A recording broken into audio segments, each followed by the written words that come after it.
Alright, I'm just gonna wing it. I don't remember what I was gonna say at the beginning. Here it goes! Alright, here we go. 3, 2.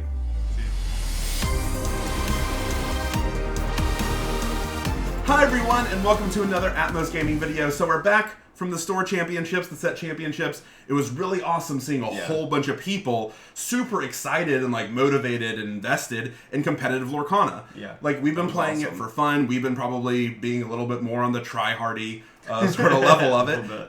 But yeah, played in 3. Got 2, so pretty good. Hopefully we'll do another video talking about the decks. Stand on Business is the one that won both of these. Tried another one. It was pretty good. Maybe we'll do a video on it. But this video is about bannable cards. Because coming out of the store championship, heading into the challenges, which I will be going to Atlanta, so that'll be really fun. Visiting our cousin Gabe, who maybe you've seen from the Magic videos. A kind of a hot topic, whenever you're talking about meta, is what's too strong. Especially since Ravensburger kind of hinted that there would be cards banned. There are some front runners that everyone kind of felt could stand to be, or maybe inevitably will be. So anyway, we wanted to go over it and just get into what we think are the strongest cards, the pros and cons of whether or not they should be banned, what could lead to them being banned. So you want to get into it, Mango? Yeah. All right, to set the mood, we got our Maleficent playmat, because what's more villainous than not letting people play with their cards? So before we actually jump to the first one, I wanted to talk about the criteria, how we'll be evaluating these cards. So these are obviously very strong cards. So the top criteria is just raw strength. Right? Is this doing something that no one else can? And it's abilities. Some of them really are. Yeah, it's abilities, it's stats, are these outliers when it comes to strength. Next is the ubiquity. So that's kind of a big word, but like how prevalent is it in the format? How often do you see it? Does it like cut off other strategies? Is it just a really dominant strategy in the meta? Do you see it all the time? Are you sick of it? Next is its impact on the meta. Is the meta skewing around this card? Like either you're playing it or you're answering it. Right. Because that's again an indication that you're seeing it too much and it's having too big of an impact on the meta. And then last, we're going to talk about its future potential. Right, so maybe it's not quite bannable now, or maybe you could just ban it now because you think it's not being healthy in the meta because it's having too big of an impact, and in the future it's only going to get worse. Yeah. And then I guess we'll say whether or not we actually think it should be banned. Yeah. So, to start us off, everyone's favorite, a whole new world. Don't you dare close your eyes. So yeah, a whole new world. This card's strong. Yeah. It's really good. Yeah. On the scale of strength, single strongest draw card spell in the game. Yep. Draw 7. Yeah, draw 7. You have to discard your hand, but it's almost always better for you than your opponent. So this is actually the card that, this is a little bittersweet for me. This is the reason that I'm playing Lorcana, because being an old Magic player is a fan favorite, Wheel of Fortune. Right. And the very first time I looked at Lorcana cards, I saw Ariel 3, the singer Ariel, and I said, "Oh wow, singer 5. I wonder what are good 5-cost songs." Yeah. So I just learned the rules of the game, and the first song I saw that was 5-cost was A Whole New World because it starts with A. Yeah. So like alphabetically is at the very top, and I was like, "Wait, Wheel of Fortune? Wait a minute, for free?" Yeah. And then my second thought, after I thought, "Oh, I'm definitely playing this game," my next thought was, "Oh, that'll definitely be banned someday." Yeah. So Wheel of Fortune is banned in pretty much every format, not Commander. But A Whole New World, extremely strong. The fact that you can cast it for free, refill your hand, because one of the negatives of Wheel of Fortune is that you do have to spend some mana on it, right? There is some cost, so your opponent might get to use, its resources to play the cards that they draw before you do. Whole New World gets around that by being free. You've played against it, you know how much better it is when your opponent is casting it for free. Plays it correctly. Yeah. Rather than hard casting it. Right. So how about Ubiquity, Mango? It's everywhere. Every deck that plays steel, other than like the aggro steel variants, play this card, and if they don't, it's like they're missing something. Yeah. I think maybe some of the newer Emerald Steel builds have started eliminating it, but even in the beginning, Emerald Steel was also playing it. But yeah, it's... And even those still play a couple, I think. Right, yeah. Right. It's the cornerstone of Steel Songs, and then Steel Sapphire, I guess, are probably the two biggest meta decks that are running it right now. Cogsworth and Friends is everywhere. Yeah, Cogsworth and Friends. Yeah, so I guess there's multiple variants of the the Steel Sapphire deck as well. Mm-hmm.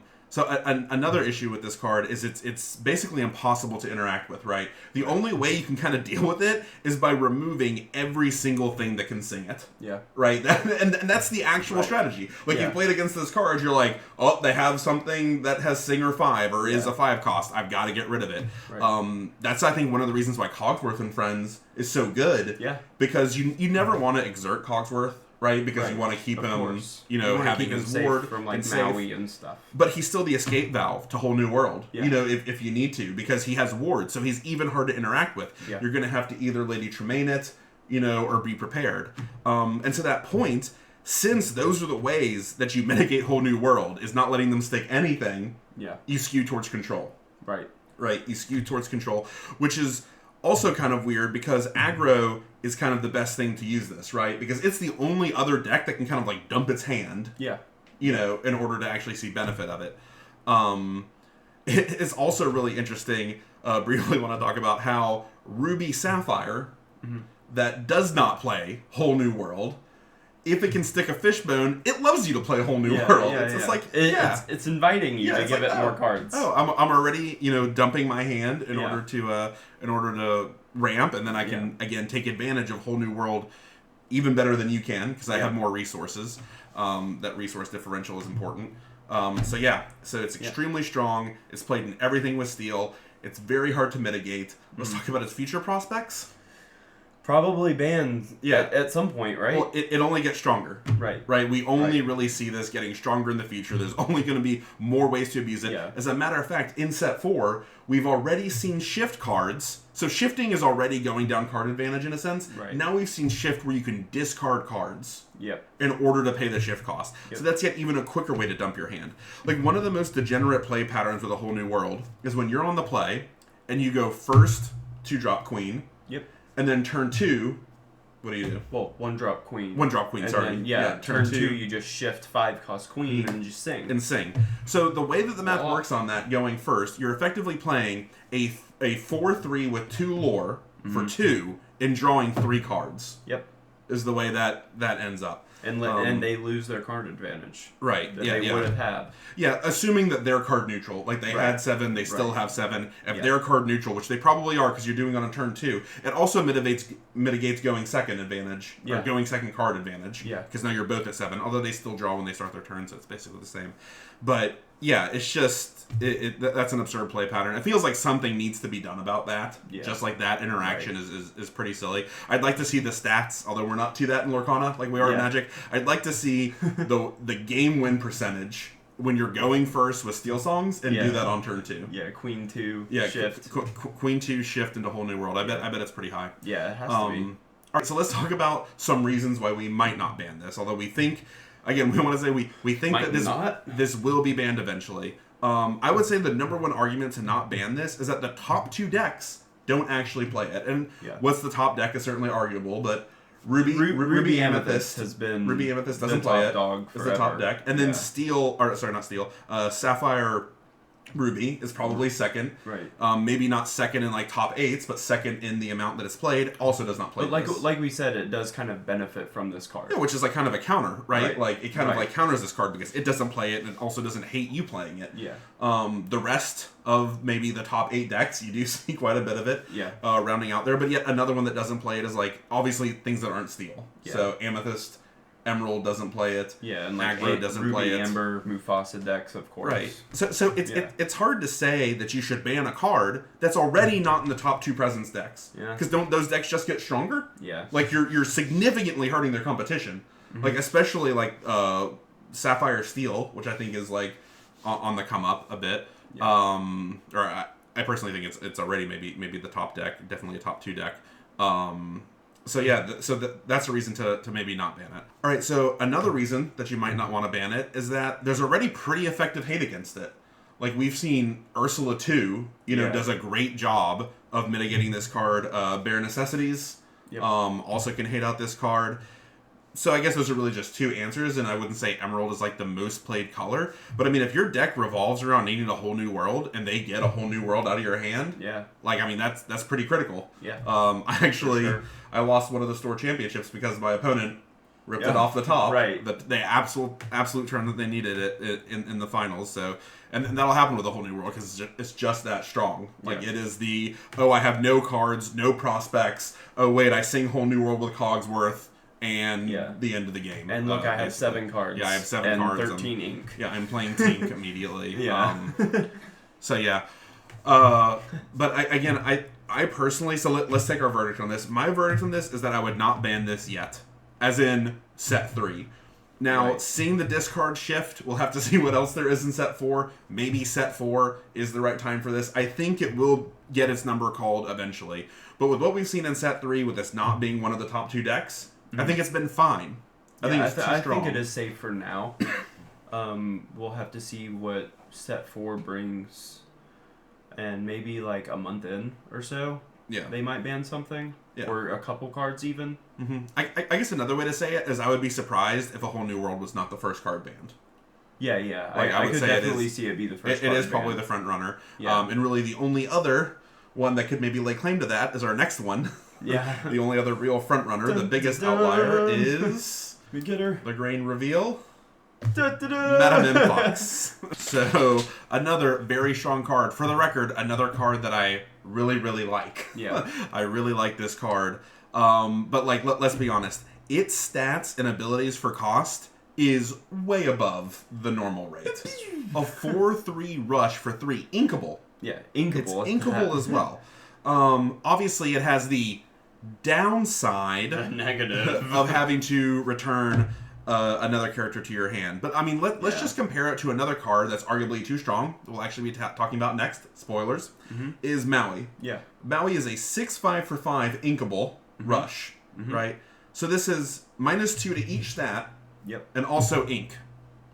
With the downside of having to return a character to your hand. Also, you can turn this card sideways and gain lore. You can't do that with Maui. That's true. It's reckless. That's true. That is very true. Yeah, this downside. This does not have to attack. I think. Yeah.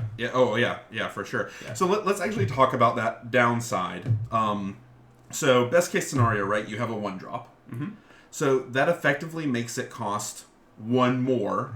Kind of, because you do get to parcel it out over turns. Yeah. Although a lot of times I actually do, like, on turn 4 do Mim, because it's still above rate. Right. Even on turn 4. So even at a 4 cost, 4/3 rush with 1 lore, like, if it didn't have the bounce, I think that would be a pretty strong card. Yeah. Like, that would already be better than any other rush aside from Maui. Yeah. And arguably close to Maui. Yeah, and still being inkable. It's just better than that. So, like, really just trying to ram home how strong this card is, how much above rate it is. But let's also be honest, the bounce is almost entirely upside. Yeah. Right? You're getting ETB effects again. You're protecting your aggressive creatures. It's probably the number 1 way that it's used. I guess for me, and staying on business in the aggressive deck. I guess in... anything with aggro. Yeah, anything with aggro. I guess in Ruby Sapphire, it's probably more about resetting ETBs than anything. Resetting everything rabbits. From Pinocchio 2 to rabbits, also foreshadowing rabbit. Any of the Merlins really bounce targets. All the Merlins. Yeah. So another thing that this does is it push... Okay, so like Ubiquitous, it's in everything that runs Amethyst. Except Jafar Wheel. Jafar Wheel doesn't play it? I don't think it does. I don't think Jafar Wheel plays it. Okay. But every deck besides Jafar Wheel. I would say the Amethyst bounce package is the single most ubiquitous thing, right? Yeah. Because it's in Emerald Amethyst, it's in Ruby Amethyst, it's in Stand on Business version of Emerald Amethyst, it's in Blurple, right? If you're playing everything, and it's the whole package. I would say the entire package is pretty problematic. Yeah. Because the snake is a 3/3 for 2, which is also very rare. Right. Yeah. Which is also great. Yeah.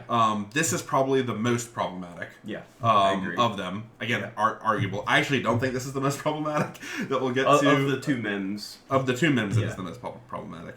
But yeah, it's definitely great. Another thing that it does, on top of having really high ubiquity, is it pushes things out of the meta. Yeah. Like there's the Maui check, which we're going to talk about. There's also the Mim check. You know what really fails Mim check? Prince. Yeah, I was about to say Prince. I was like, Prince. Yeah, Prince really fails the Mim check. Yeah, Simba. Like, those used to be great cards, and then Mim was just like, no. Here. Well, I guess Mim always exists. We just had to discover how much it dominated poor Prince. But at the same time, maybe we don't really want Prince to be unanswered, like in its stats, because let's segue then quickly to why this card shouldn't be banned. Is it is 1, fun to play, and 2, interactive. Yeah, very interactive. If you have not played Bannable, you probably hate Mim Fox. Yeah. If you have played Bannable, you know it is fun. Like, you're doing stuff, you're protecting creatures, you're getting your ETBs again, and it's like a purely interactive card. It is a check against strength. Yeah. So, and we'll see this one again when we talk with Maui. Hopefully we'll be shorter on that one because I keep saying the same things here, but I do just talk a lot in general. It is maybe too strong of a check, but it's really just a check. Yeah. This it is not a meta check. Yeah, this is not winning the game by itself. Right. So it's not like degenerate. What it does with some other cards is probably a bit too strong. And then my final argument for why this should not be banned is it is probably a bigger loss to aggro decks. Yeah. Which is me being really biased because Stay On Business, my favorite deck, really needs this card than like Ruby Amethyst does. Like, I think Ruby Amethyst can replace this much easier than its aggro role. Yeah, I agree. So overall, I also think this should not be banned. I guess we should also talk about its future. It is only going to get stronger. That's maybe to me the biggest mark against it. Like, basically Whole New World we said will get banned at some point. Yeah. Like this limits more ETB effects. Exactly. Just in general, more even 1 and 2 cost cards that you would like to bounce will come out next set. It limits what you can print at 2 drop or at 1 drop. Like, imagine they wanted to print a 1 drop that like ETB drew a card. Yeah, they like can you do that with Madam? That's probably too strong, right? Like a 0/1 inkable that just draws a card when you play it. No way. Yeah, no, and inkable. But no lore. Like a 0/1 reckless. Yeah. Inkable that draws a card. Like, that'd be a pretty morbid. I don't know what you have to call it. Sacrificial dummy. I don't know what you'd have to call that card. A 0/1 with reckless. Grasshopper. That draws. It'd be sad. But yeah, like, you can't print that with Mim, right? And as we said, it really limits what good bodyguards can do. Yeah. So those, like, I almost feel like I'm talking myself into this being banned just because, like, it's such a strong check. It really limits the ETBs. It checks bodyguards harder than any other card in the game, I think. And locations at too. 3 cost. Yeah. At 3 cost. Yeah. Really punches up. Yeah. So I think it does. It probably does see its day getting banned. Hopefully, it's not too soon. Right. Hopefully, it's not too soon. But all of that segueing into a very similar card in Maui. Big Fox. So, yeah, basically everything we said about Madam Mim. Obviously, this doesn't do the bounce thing, but, like, Ubiquity and Ruby, is there a Ruby deck that doesn't play this? That actually would be really hard to find. Yeah, it seems unlikely. The only one I know off the top of my head is the aggro Emerald Ruby deck, and that's the only one. Play it? Yeah, because it doesn't have lore. Yeah. Again, just extremely above rate. I would say less bodyguards, although this does really hurt bodyguards. Yeah. But less bodyguards, more locations. Yeah. Like, this affects locations, right? Like, we really saw, I think the biggest impact that we saw in Queen's Castle going down as set 3 progressed, right? People started playing less and less copies. It's because you just really don't want Maui plus a 1/2 Cuzco. Yeah. You know, that you're not trading off the board to just one shot your Queen's Castle. Sad day. Right, so... You wasted your turn 4. Yeah, exactly. So, like, do we really want to be in a meta where, because of Maui, the only sort of location that's playable is, like, a McDuck's Banner? You know, 9 loyalty, sort of? Like, are you going to make them defensible some other way? Like, we haven't seen a mechanic that's going to protect any location from Maui. And you just can't blow your turn. I mean, Queen's Castle is, like, ridiculously pushed, I think, as a location. And it was getting cut largely because of these last 2 cards that we've seen. Right, exactly. Especially if the deck is still playing Fishhook, because a lot of Ruby Amethyst still do play 1 or 2. Yeah. If they have Fishhook on the board, you can't even play locations at all. Yeah, exactly. Yeah, Fishhook also a pretty good card with it, although it even was started getting cut, but Maui's really weren't. I mean, Maui made Fishhook playable. Yeah, that's the only reason Fishhook was playable. Another thing, I guess, specifically in the Ruby Amethyst deck, but also maybe Ruby Sapphire a little bit, as we've seen, like, the Let It Go variants. Yeah. Like, he doesn't have lore, but he sings. Right, he does. You know, he doesn't just sit there and do nothing in the control matchup. He's singing Friends on the Other Side, singing How Far I'll Go. Yeah. So he still does stuff, despite not being able to quest.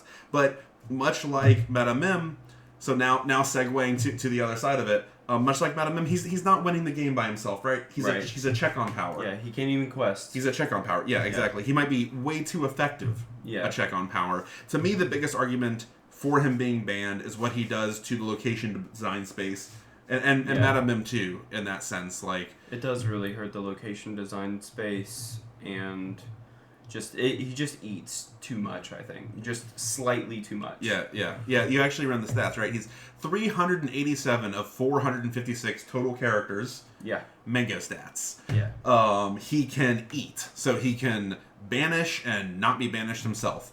And a whole whopping 439 of 456. So what is that, like? 97% of total characters really he trades with. Really high. At the same time, though, I also feel like people aren't too upset about Maui. You know, it's almost like expected. It does cost 5. It costs 5. Most of your turn, if not your whole turn. You just kind of expect it if your opponent's in Ruby. You're just like... But again, that's kind of showing how much he's affecting the meta. Like, you're probably not that concerned about it because your deck has to already be made so that it doesn't just lose you the game. Right. So yeah, extremely strong card. And honestly, if they banned it, they'd be basically admitting that in set 1, because they got to set the bar with this, right? This is a set 1 card. They're like, this is the bar. Yeah. This can basically not get power crept, right? You really don't want to see power creep Maui. You really don't want to see Maui. No. So like I don't see it really getting stronger in the future. I guess if 5 cards or 5 cost songs in Ruby. Because we've not seen this. There's not a deck where this sings Whole New World that I'm aware of. Right. But it could. the Steel Ruby Pirates. Yeah, Steel Ruby Pirates. Maui Whole New World, Steel Ruby Pirates. Yes. Yeah. Write it down, folks. On the Maui location, so he has resist. Wow. Okay, yeah. That's what it needed. That made it playable, is the resist, for sure. So, I'm actually not in favor of banning this either. Spoilers, we're not in favor of banning anything yet. Set 4 could change that. We'll revisit it then. But I think Maui's been fine so far. I agree. Because I like interactive stuff. So, next, as we segue, get a little soapboxy here. So, this is what I think is the most problematic part of the bounce package. Debatable, but I can get behind that. Yeah. And what do you have to say for yourself? So the reason I think this is the most problematic part of the bounce package is that it is so effective at drawing cards that despite your opponent using any cards to deal with this, to remove it, it's still the right decision. Yeah. Because you cannot abide your opponent bouncing this and replaying it. Right. Like, it is so rough. And, like, I mean, if they get any more value than the 2 cards they're already getting with this, it's so brutal. It's so brutal. Like, it's good. Dug me out of so many holes I put myself in. Oh, yeah. You can dump your hand and just, like, play Merlin Rabbit and be like, okay. Yeah. Man, it's so strong. And weirdly, so it's so strong that it limits deck building in a different way. Because the Amethyst package is so ubiquitous, the fact that he's non-inkable, which believe me, definitely should be non-inkable. Yeah. Don't get me wrong. Like, it limits the creativity you can have in an Amethyst deck because you need to be playing this. Yeah. This and the rest of the bounce package. This surely is played in the Jafar deck. Yeah. As well, right? 4. So 4X. even if it's not, even this if the card, bounce package is literally not played, every single Amethyst. every single Amethyst deck. And so this is kind of the other side. It is a very strong ETB. If you print anything that energizes with ETBs like other bounce effects, this just gets stronger. So the way that I'd sum up Merlin Rabbit is it's so strong that it discourages interaction while simultaneously requiring your opponent to get rid of it before it just buries you in card advantage all by itself. Yeah. A lot of people make that mistake too. They're like, I don't want to kill it. It's going to draw them a card. And then they're like, oh, well, I draw 2 more. Then I bounce it and play it again. Yeah. I guess it kind of depends on how many cards my opponent already has in their hand. Yeah. Like, if they play this when they have 4 cards in their hand and draw the 5th, I'm less pressed to remove it. But I guess by that token, they also have a higher chance to bounce it. Right. Right. But if they only have one other card in their hand, and like I think there's any chance that's a bounce, yeah, I'm for sure getting rid of it. So yeah, for sure. Yeah, and then they can't play that bounce card. Because that is the big downside of the Mims. You can't play them if you don't have anything. They actually do have a downside sometimes. You can't play them by themselves. This card's only downside is that it's not inkable. Yeah. And other than that, it's just ridiculous. Yeah, because it's even a 2/3. Yeah, it's fine. It's fine stats. It gets some amount of work done. Yeah. So sings. It does. Great value. It does sing quite effectively. So reasons why not banned. It is pretty innocuous. Again, just one lore. Yeah. I would say it's not winning the game by itself, but it kind of can. Like it's can. Two, like I said it's earlier, two cards in a lore. It'll dig you out of a loss. Yeah. More times than not. Yeah, for sure. More times than it'll brick in your hand. It is also non-inkable. Like I use that as a reason it should be banned because it limits design space. But also it does get cut a little bit. Like I'm only running 3 of these now, even in Standard Business. Even though I love it, it hurt me to cut it. But in version 5, it needed to go back down to 3. I think in version 1 it was 3 as well. But that was when we were playing too many Queen's Castles. That was the version 3 that never got published. Right. was the cutting the Queen's Castles. So.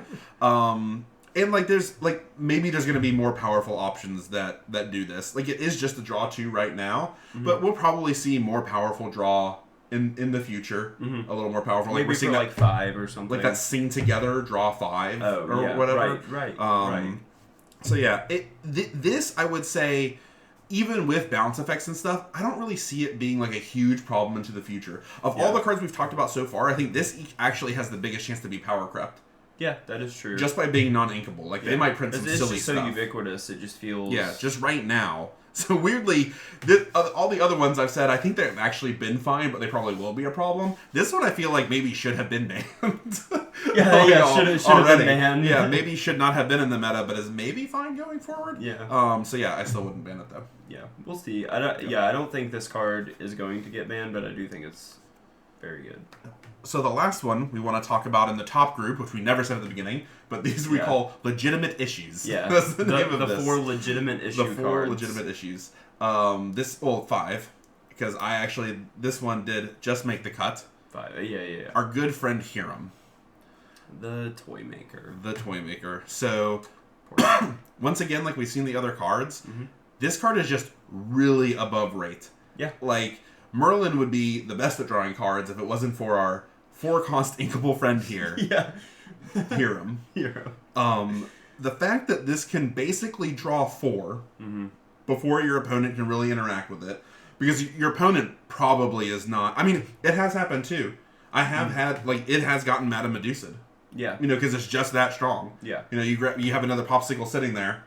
Yeah. And you've already, like... They're like, get it off the board right now. It's the right play, yeah. It's the right play to spend 6 uninkable mana to remove a 1/6 with 1 lore. Yeah. Because it's just that effective. It's just going to keep drawing you cards. Yeah, it's just that... And once again, like we talked about the Amethyst, like, if you're playing Steel, are you playing the ramp item package? Is there a deck that's not? Probably not. No, I guess... No, Sapphire.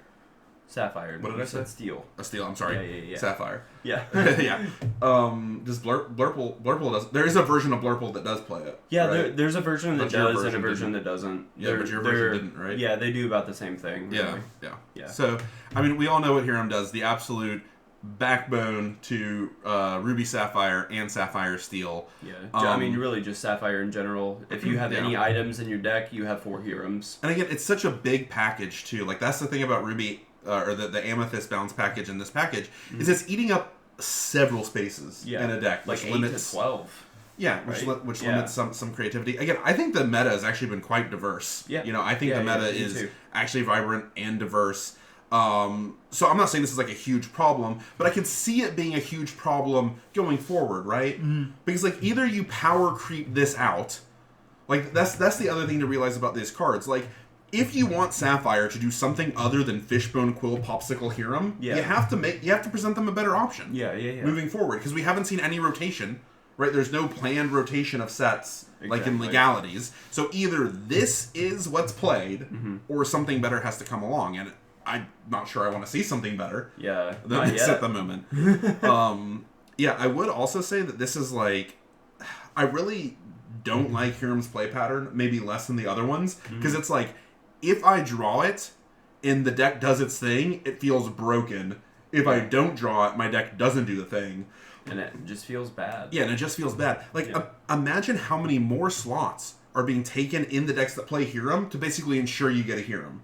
Yeah. Right? Develop your mind, the bigger Grammatala. Like, you're not just spending the Hiram, Fishbone, Quill, Popsicle slots. You're spending more slots just to make sure that you don't brick. Yeah. So that you can keep doing just to keep drawing things. And getting items. And win through inevitability. Keep your engine oiled. Yeah, exactly. Lets you wipe everything with Be Prepared and not care because you have Hiram Draw Engine. Yep. You have 13 cards in your hand. Yep. Who cares? So another thing about Hiram, while it does seem kind of innocuous at a 1/6 for 1 lore, I mean, it only costs 4. 6 willpower is a large bottom on this toy maker, for 4. Like, it is not easy to trade off. Ironically, it would be a bigger problem if it was not for Meta, Mim Fox, and Maui. Yeah. At least being some sort of a check. Because, like, imagine this thing's quest twice. Yeah. Which it can do in a lot of games. Yeah. Because honestly, most of the time. Yeah. If it wasn't for Maui. Yeah. And it wasn't for Meta, Mim Fox, it'd be doing it a lot more of the time. Yeah, 3 times. Yeah, that's 6 cards. 6 cards. Yeah, it's just wild. Yeah. And the other thing is, like, this is pushing out, so I actually think there's a chance this gets banned a lot higher than maybe people think, because they are printing Fishbone equivalents, like we've seen at the Heart of Tea in set 3, and now we've even seen in set 4 that one that can ink characters out of spoilers. You can ink characters out of your discard. Yeah. Like, so those are like a little worse than Fishbone. Yeah. So there's just so many more options for Hiram too. Because Fishbone requires card advantage. Yeah. Like, Fishbone is the best ramper, but it's going to eat your hand, so you better be drawing a lot of cards. That's the engine that goes vroom. Mm-hmm.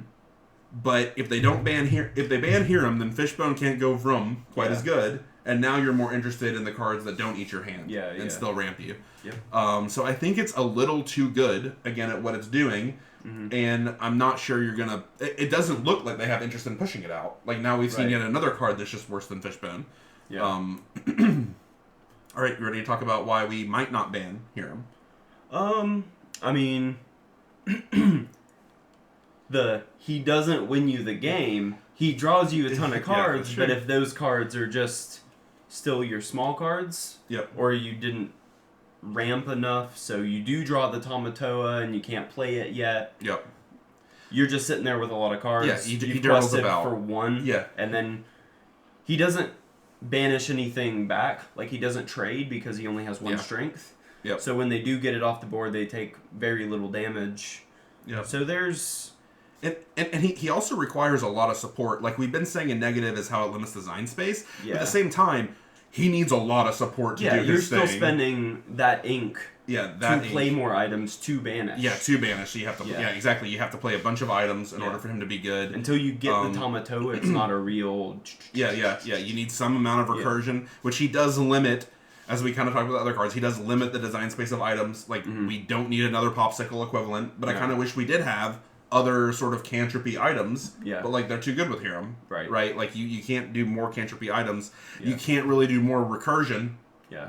Either because of Hiram. So he limits design space in that, but also he needs those pieces. By himself, he's really not that strong. Although it's really just any cheap item. Yeah. That's what makes him too strong. Yeah. So kind of arguing more on the banning side. Yeah, I was about to say we're still talking about banning this card. Maybe we should ban it. Yeah. And I guess if you do ban it, you also are effectively banning Fishbone Quill, so it's almost like a double ban, because I don't really see how you can run. Unless you're playing Whole New World. Yeah. Which, again, I don't think this is getting banned before Whole New World. So, again, this is why it got pushed into this category, right? Because the more you talk about it, you're like, it's a little... Yeah. Like, how do you really deal with this moving forward? So, like all the other cards, real bold takes here. Probably would not ban Hiram. I wouldn't ban him. But we'll see. We'll see. The more I talk about it, the less I like not having more like 1-drop cantrip sort of items. Right. So I don't know. We'll see. I like the guy, but I hope he gets banned. All right. So moving on to our next tier, the lower concern. These are pending concerns. We're going to start off with Cogsworth. which is actually probably my biggest pending concern. Yep. Although we should also mention the Queen. We mentioned it earlier of Yeah. how good it is at singing Whole New World. Yeah, it does a couple other things better than any other card can, but Yeah, Shift really 2. it's just how she interacts with Steel songs can feel really unfair. I mean, that's mainly because Whole New World, but I mean, we are getting now shifts that cost nothing. Yeah. So maybe Shift 2 is not that ridiculous. We'll have to see how Shift 0 works. Shift discard. Right. Again, really silly with Whole New World. That was still legal. But moving on to Cogsworth. Surely they're going to ban Whole New World if they're printing this shit. Like, I cannot imagine a world where you can shift discard and then Whole New World. Yeah. Just dump your hand for value. On Morph. Yeah, man. Emerald Steel, baby. Is there a big shift discard? Is there a 5 cost? Yeah. No, I don't think there's a 5 cost, is there? Oh, no, there's Flotsam and Jetsam that's like discard 2. Yeah. Flotsam, and it's like a 6 cost discard 2. Yeah, right. Spoilers. Yeah. There's no 1-drop Flotsam and Jetsam, so you can't do it on 2. That's the thing about Queen, is that you can do it on 2. Right. Guaranteed. Anyway, Cogsworth. So, we're going to be much more brief on these. Yeah. I'm not a fan of Cogsworth, so I am a fan of Cogsworth. We were very early on this Cogsworth trade. Very early. When we opened set 2, we did Nick Wilde Popsicle Cogsworth. Yeah. Right when set 2 came out. Ruby. Yeah, with Ruby. Ruby, Sapphire, Cogsworth items. Yeah. It was really fun. Yeah. But my biggest issue with Cogsworth is on all axes of the game, he discourages interaction. Yeah. Right? Do not touch me or my children again. Right. Friends. Yeah. So like Cogsworth is just we've seen him be really strong. We have not seen him be used for his shift. Right. Really. Not really. He could maybe even be stronger in some weird future where like there's another strong like 1-drop or 2-drop Cogsworth. And yeah, just if you've ever seen the state of a board with like 2 to 3 Cogsworths, it's just like your opponent's completely locked out of the game. Yeah, you should just concede. Yeah, it sings 5 cost It's songs. a bad feeling. Yeah, it doesn't feel good. I mean, against one of our friends, I got all 4 Cogsworths on the board, and he just didn't concede because it was funny. Oh, really? You did it to me when we were playing that one. Yeah. Remember that matchup? Yeah. That was 3. I did all 4 against Steve recently. I had 3 Hades, and you played 3 7-cost Hades, and you played 3 Cogsworths. And I was like, cool game. It's like, oh, you can't target me. I guess I'll win. Yeah, I mean, and I would say my biggest argument against Cogsworth is it's unlikely to ever have an effective counter. Yeah. Like, how do you actually counter this card that isn't like Lady Tremaine? Yeah. You know, anything that can deal with this effectively can deal with anything too effectively. Like the Be Prepareds. Yeah. Like it would have to be like a random effect that banishes things that have like 2 or less attack. Like a Madame Medusa for 2 or less, but it's random. Like a 2/2 for 4 that says destroy a random opponent character with 2 or less you attack. have to roll for it or something. Yeah.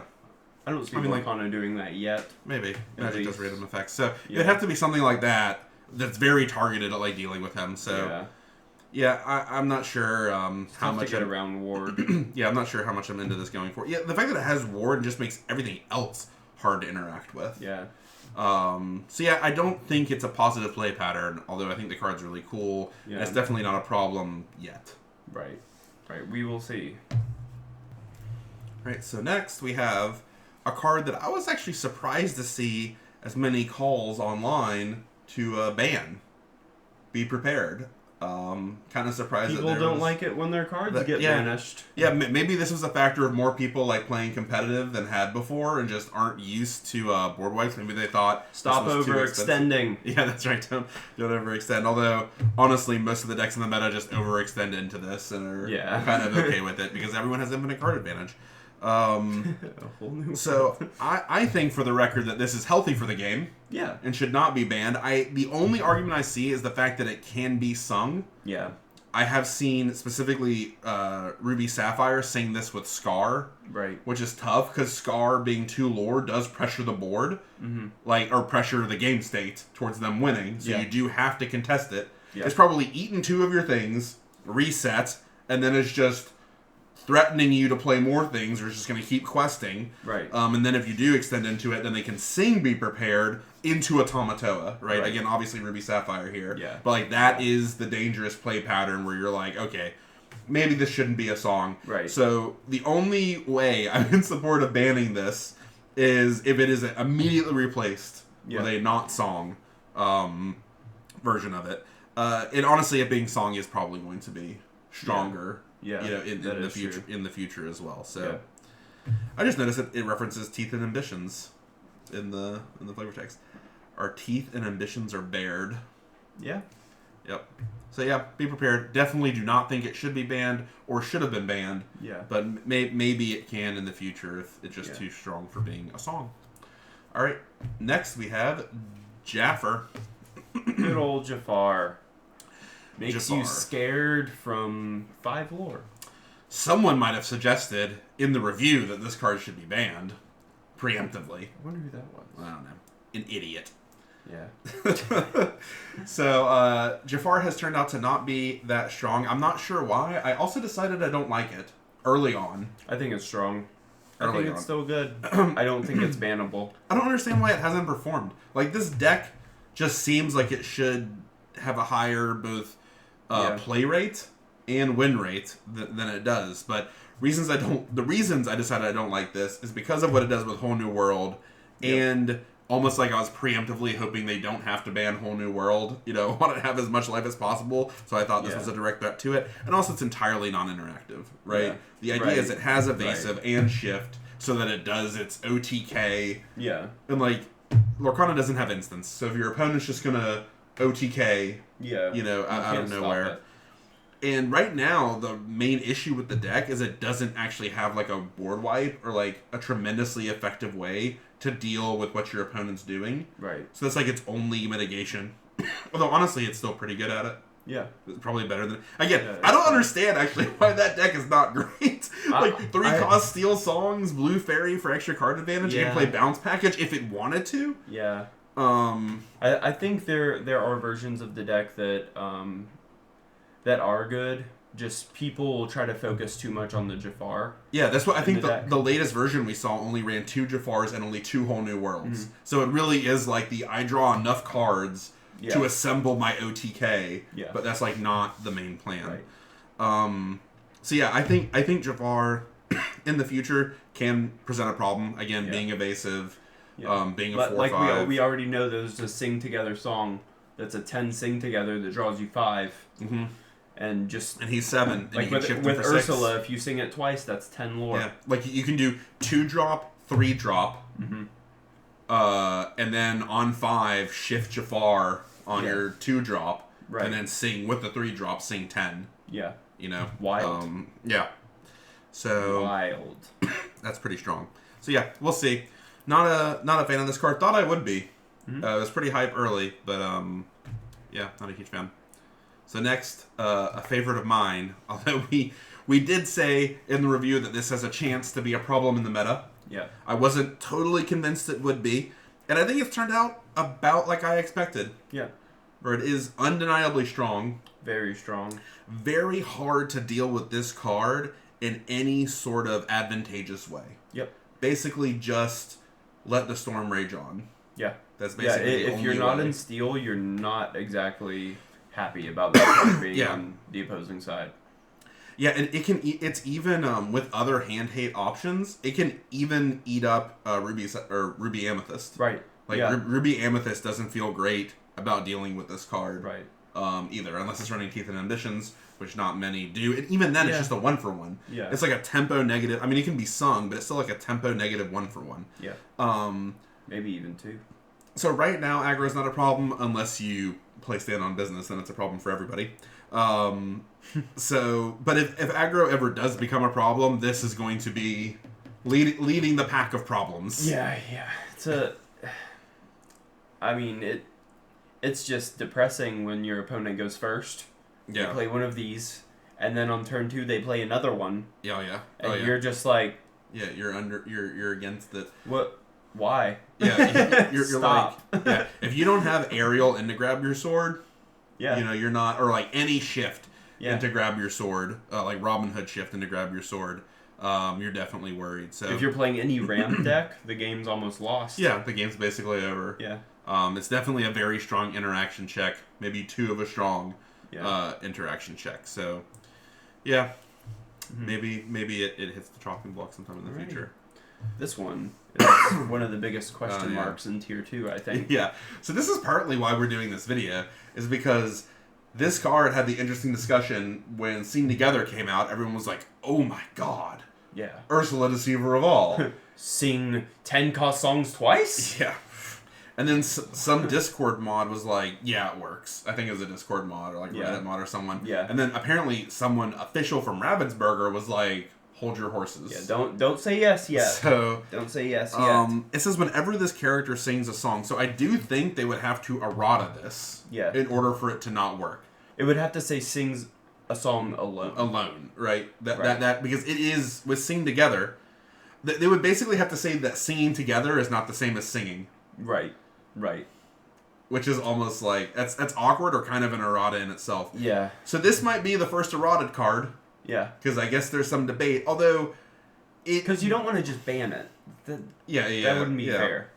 No, I don't think there's any chance they actually ban this. I don't think there's any chance. They just printed it, and that would frankly make me question their game design a little bit. I mean, I know I'm spoiled by Magic having like the best game. Anyone that's played Magic, like the best game designers, and even they have had their times where they lose their whole damn minds. That's true.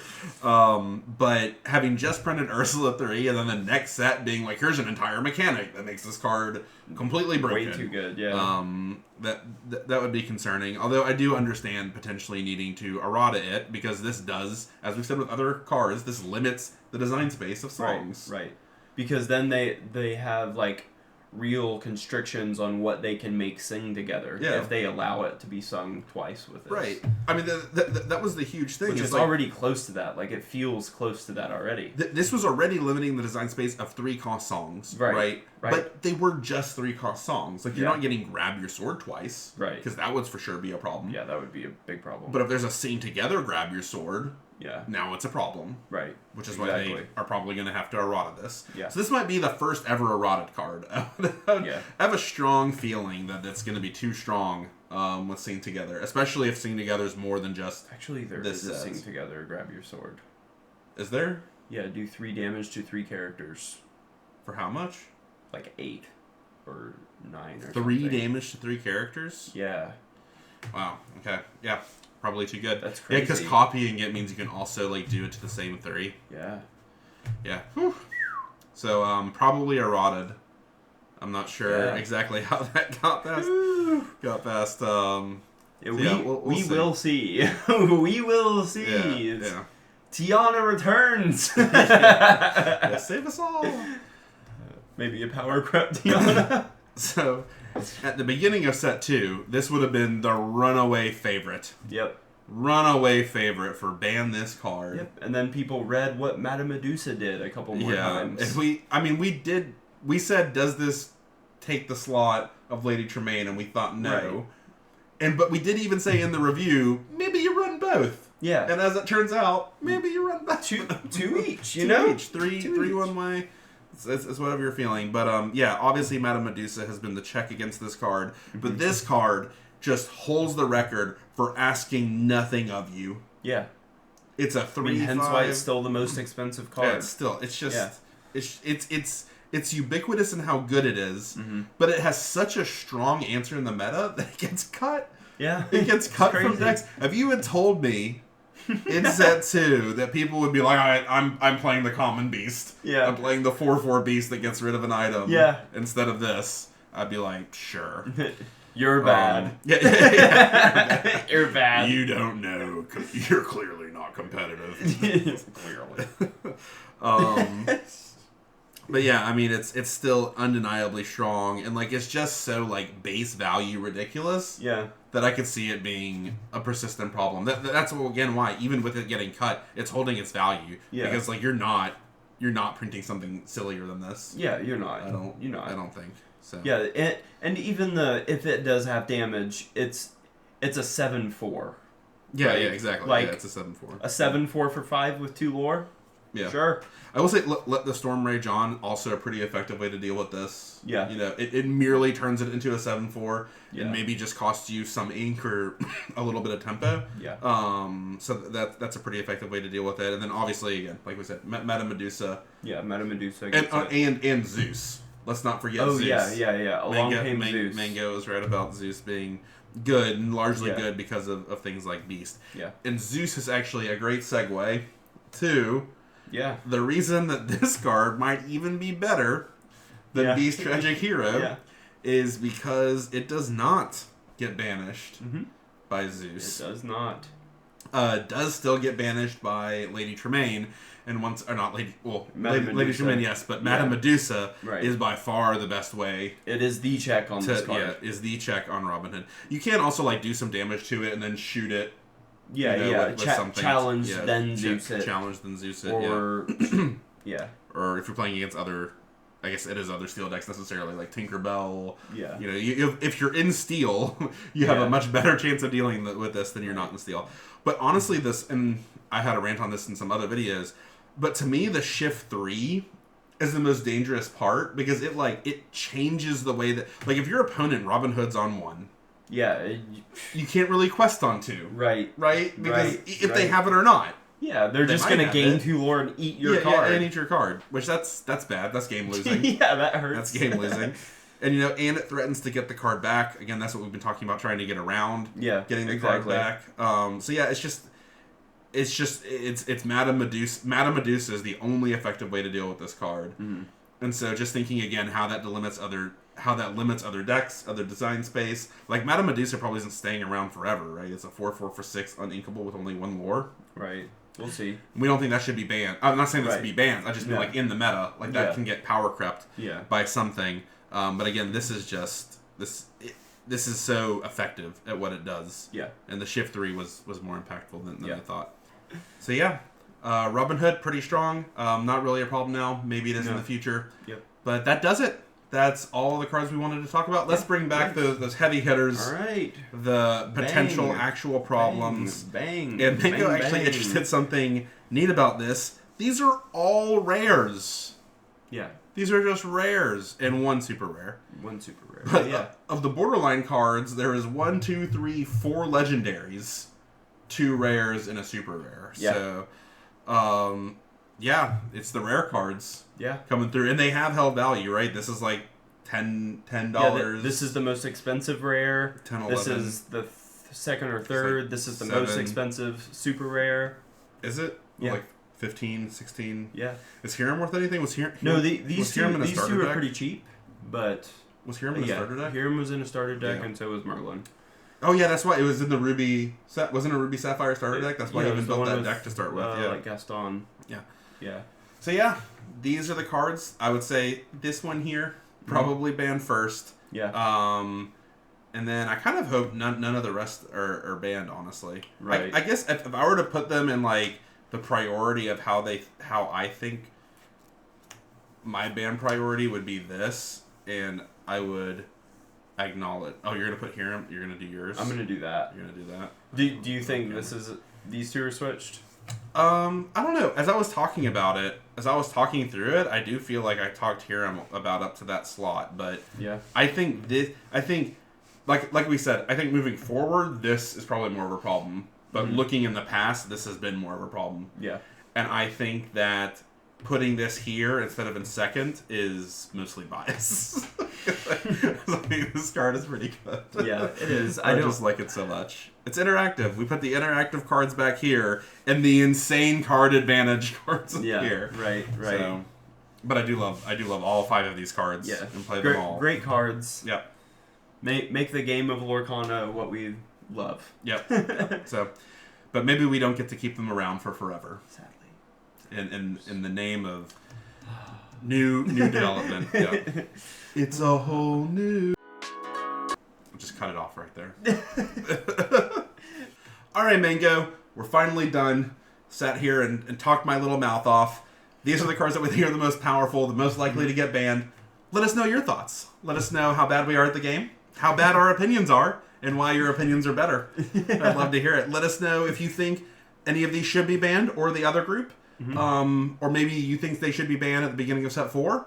Yeah. Or maybe you kind of agree with us, or at least me, and think that we should wait to see how set 4 turns out. Yeah. Maybe towards the end of set 4. What do you think, Mango? I think A Whole New World is the closest to being on a chopping block. I would love to see Hiram get banned just because I don't like ramp.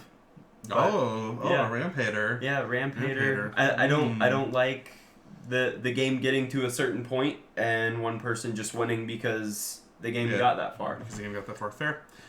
All right. Well, yeah, that's Mango's opinion. He's hoping for these 2 bans, and I'm hoping to see set 4 be awesome. Yeah. I'm so excited for set 4. Yeah, it's so awesome. Excited. All right, guys. Big excite.